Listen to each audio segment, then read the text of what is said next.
Hello, everyone, and welcome to 2Dudez1Pod. My name is Joey. My name is Ryan, and in this podcast, we'll be talking about a variety of sports, mainly NHL, NFL, MLB, some UFC, some boxing, tad of everything.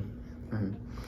Now, to start off the day, we're going to talk about some MLB. The Tigers and Mets had a doubleheader. The Tigers took Game 1 6-3 in an 11-inning thriller. Riley Green hit a home run, a walk, an RBI, and 2 runs.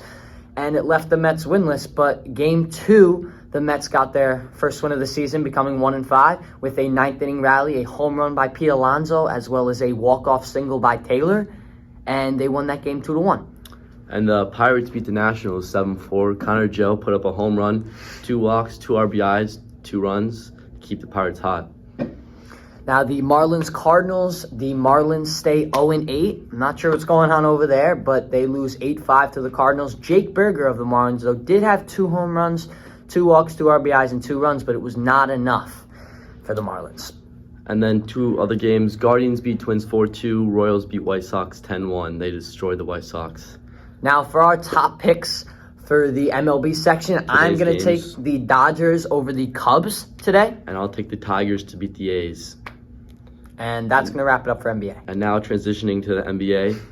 The Knicks beat the Kings 120-109. The Villanova Knicks combined for 87. DiVincenzo, Josh Hart, and Jalen Brunson. Brunson specifically put up 38.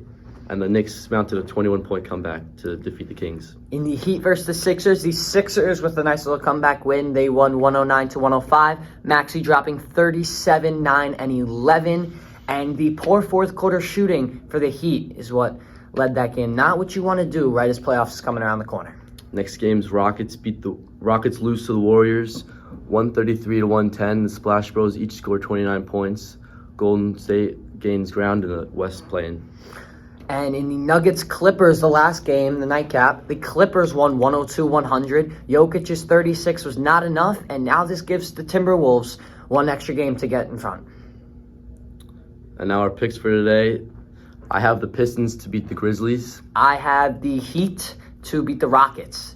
And now transitioning to the NHL, the Bruins and the Canes in a very important Eastern Conference game. The Bruins won 4-1. Pasternak with a goal and an assist, and they extended that second-place lead to 4 points.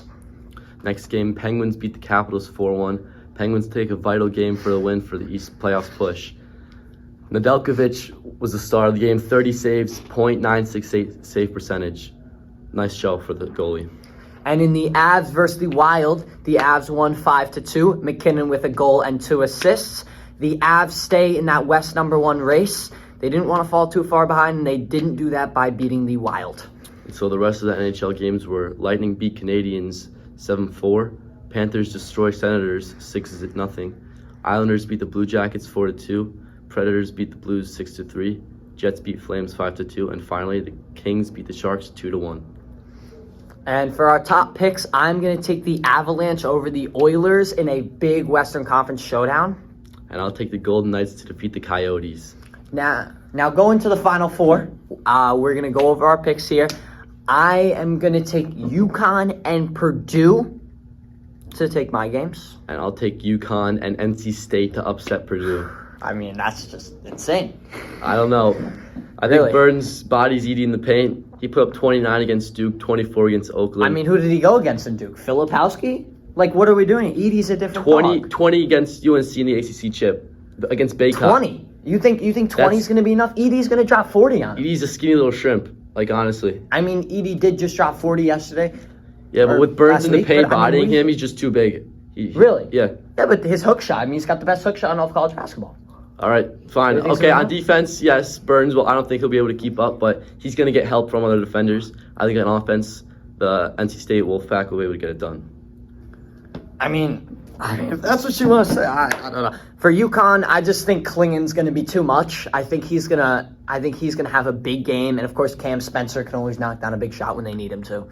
Yeah, I don't even think Bama's should be here. I don't think they're in the conversation for winning. I think UConn easily gets the dub. And now going over our last topic of the day, AFC playoff picture after all these big moves by the Texans and Ravens and stuff. Who's going to stop Mahomes? I think it'll be the Ravens or the Texans. I think if it comes down to it, I think that the Ravens with Derrick Henry and Lamar Jackson, I think that's just unstoppable. I can't see. No one's proven himself like Patrick Mahomes has in the playoffs. Patrick Mahomes has been there multiple times, and he showed out multiple times. Chiefs just lost to Jarius Sneed, though. That's a big loss for their defense.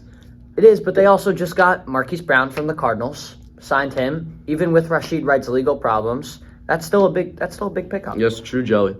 And so let's move on to the Diggs trade now. I think Diggs will be a big help for the Texans offense, but I don't think it'll be as big as people think. I think the main thing that's going to happen here is the veteran presence. Yeah, that he'll put to Nico Collins and Tank Dell. I think the fantasy values of all three goes down. I think Tank Dell's fantasy value is near nothing now. Nico Collins goes down a little bit, but he'll still get his show. And Diggs, of course, goes down a little bit with all those receivers. But I think the Texans have a very good shot to do something big this year. They're clearly going all in with CJ Stroud, and they want to win. Yes. All right. So that's all for the podcast for today. See you soon. Thank you very much. 2Dudes1Pod out.